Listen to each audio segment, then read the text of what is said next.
everybody, this is Miss Vaughn. I teach first grade at Pinson. I want to share this book with you. It is called The Little Old Man Who Could Not Read. This is written by Irma Surmaton Black and the illustrator is Seymour Flashman.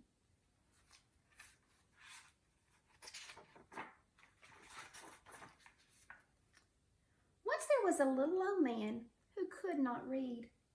He just never wanted to learn. His wife went to the store and bought the food.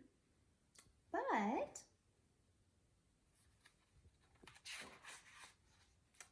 the little old man stayed home and made beautiful toys of wood. Children all over the world loved his toys, and many wrote to tell him so. But still, the little old man never wanted to learn to read.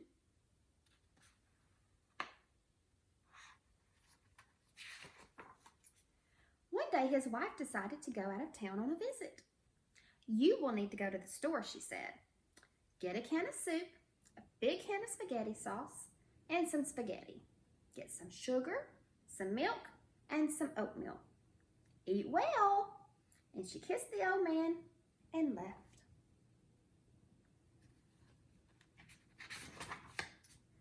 The old man went to the store. There were rows and rows of cans with pictures on them.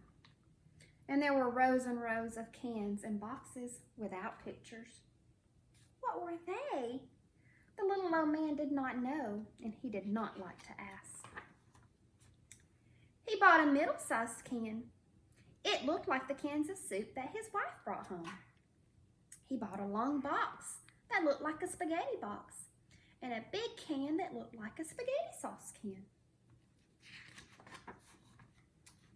He bought a blue box that looked like a sugar box. He bought a round box that looked like an oatmeal box. And last of all, he bought a square carton. It looked like the milk cartons that his wife brought home.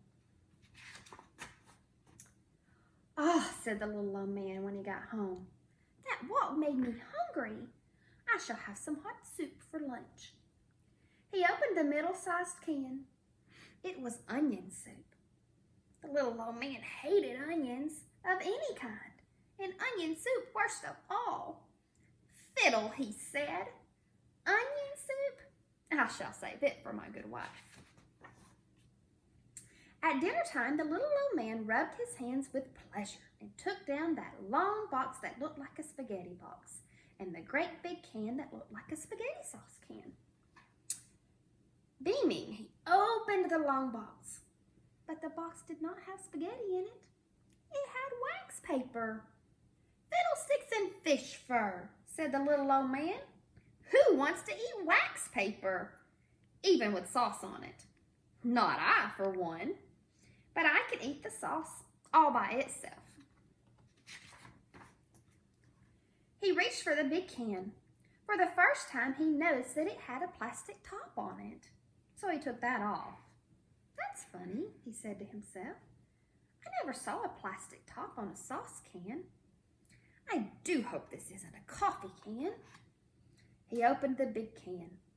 It was a coffee can. The coffee smelled delicious, but it wasn't much good for a hungry little old man. "Shall I have my oatmeal and milk and sugar instead?" he asked himself. Then he answered himself, "No, I'll have a cup of coffee and go to bed. In the morning, I'll have a nice big breakfast." By the next morning, he was very, very hungry. "Oatmeal," said the little old man as he jumped out of bed. "I shall put lots and lots of milk and sugar on it." Oh. The little old man got the round box and the blue box and the square carton. He put them all on the table. Then he opened the round box. There was no oatmeal in it. It was full of something grainy and white. The old man tasted it carefully. "Salt? Fiddles and flutes," said the old man. "Who wants milk and sugar on salt?" He opened the blue box and got a spoon to have a sweet taste of sugar. But there was no sugar in the box. It was full of little white flakes. "Soap?" old man sadly. Who wants soap, even with milk? Oh, how hungry I am. He opened the square carton to get a drink of milk, but the milk in the carton smelled funny. It was buttermilk, sour buttermilk. The old man hated buttermilk, but he was so hungry that he drank every drop of it.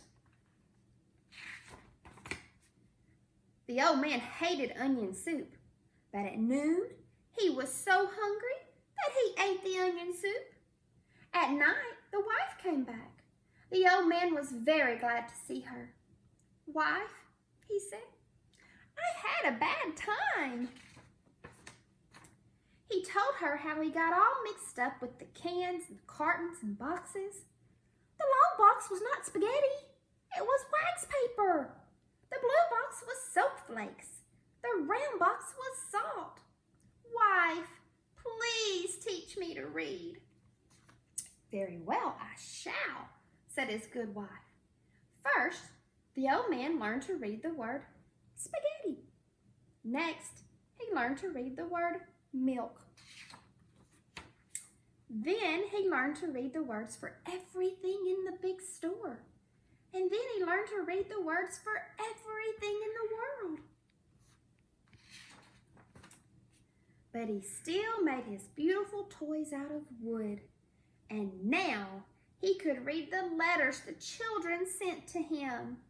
And he never, no never, went hungry again. Boys and girls, I really hope that you enjoyed this book. I hope you see the importance of learning how to read. So make sure that you are reading every single day. Miss you all.